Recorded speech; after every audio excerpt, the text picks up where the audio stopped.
Привет, меня зовут Женя, и я занимаюсь применением методов классической теории информации в квантовой передаче данных. Вообще, технология квантовой криптографии относится к так называемой второй квантовой революции.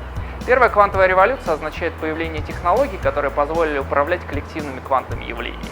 Такими явлениями, которые, например, имеют место в лазерах, в различной полупроводниковой технике, а также в туннельных микроскопах. Вторая квантовая революция соответствует появлению технологий по управлению индивидуальными квантовыми объектами. Это дает возможность создания совершенно новых методов передачи и обработки информации. К таким как раз относится квантовая криптография.